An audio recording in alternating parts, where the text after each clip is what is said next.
Ever wondered how computers make decisions? Imagine if you could think like one, making faster, better, and more logical choices in life. In this video, I'll open up the computer's brain and show you how to think like a machine.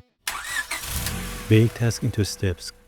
Computers don't just do things, they break tasks into smaller steps. Let's say you're making a sandwich. You wouldn't just make a sandwich, you toast the bread, slice the veggies, make the sauce, put everything together. Same goes for life. Got a big project? Break it down one small task at a time. Look for patterns.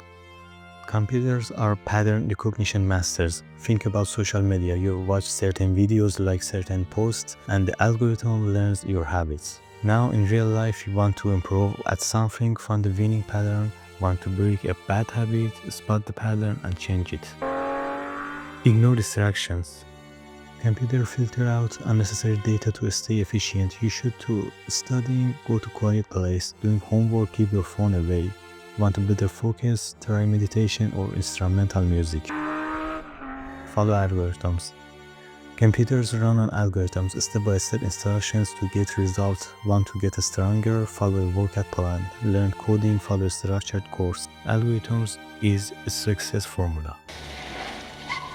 Use logic over emotion. Computers don't make emotional decisions, they use logic. You can do the same. If my job pays well, then I stay, else I find a new job. If my words add value, then I speak, else I stay silent. Hit like if you found this helpful and subscribe for more.